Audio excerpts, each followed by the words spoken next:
বারাকাতুহু। আমরা আসছি জালকাঠি এনএস কামিল মাদ্রাসা থেকে শিক্ষা সফরে। আমাদের সাথে অনেক সাথী ভাইয়েরা আছে, তারা বিভিন্ন জায়গায় ছোটা করতেছে।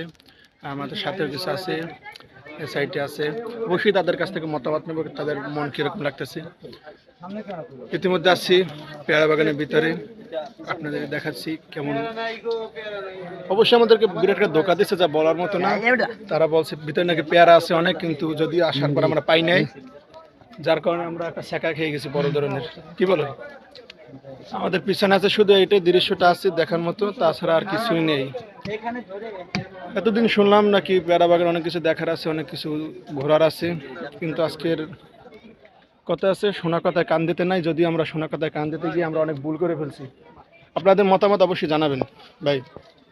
আমরা এসে কি একটা বোকামিতে পড়ছি না? জি ভাই, অনেক বড় একটা বোকামিতে পড়ছি ভাই। আসলে আমরা যতটুকু ভাবছিলাম তার কিছুটাই হয়নি। যে আপনার আমার একই মতামত। জি ভাই, আপনি বলেন কিছু। আসসালামু আলাইকুম ওয়া রাহমাতুল্লাহ। আশা করি ভালো আছেন ভাই। আমরা সেই নেসারাবাদ থেকে আসছি, অন্তত প্রত্যেক জনের পিছনে 500 থেকে 1000 টাকা পর্যন্ত খরচ হয়েছে। আমরা মনে করছিলাম এই পেয়ারা বাগানে মানুষ আসে, খুব শান্তি পায়, অনেক কিছু দেখার দৃশ্যমান দেখা আছে, পেয়ারা খাওয়া যায়।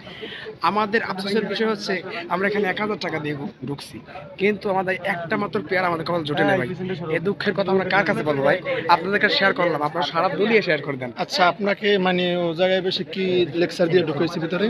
বলছে এখানে খুব পেয়ারা, মানে অনেক কিছু দেখার আছে। আমি মাত্র এখানে ধরতে গেলে 4-5 10-12 করার ভিতরে একটা জায়গা, যা আমরা এক ঘুরিতে এসে বসছি, মাত্র একটা পেয়ারাও আমরা পাইলাম না। এবার গাছে লাল দাগ দেওয়া যে এইসব গাছ থেকে খাওয়া যাবে না, সেই গাছগুলো আছে আর অন্য গাছগুলো না। ভাই কি মানে আমরা তো খুব ধোঁকা খেয়েছি। আর আপনারা কেউ আসবেন না ভাই, আমার অনুরোধ, আপনারা কেউ আসবেন না, জোর অনুরোধ। কারণ এখানে আসলে আপনারা শুধু নামে পরিচিত, আসলে কামের ভিতরে কিছু নেই এখানে। তারপরে মানে আপনার যে টিকিট কাউন্টারে যে রিসিপশনে বসে সে আপনাকে কি বলছে? ভাই সে আপনি আসার সময় মনে হচ্ছে যে আমার মানে সবকিছু খাওয়াই দিতেছে আর কি, আমার হাতে উঠে দিতেছে, মানে এমন কিছু আছে ভিতরে না ঢুকলে আমার মাথা মানে খারাপ হয়ে যাবে। তারপর আসি ঢোকার পর দেখে কয়টা বেয়ার ভাই দেখেন, সামনে দেন ভাই, কয়টা বেয়ার আছে ওই যে কয়েকটা বেয়ার আছে ওই সামনে।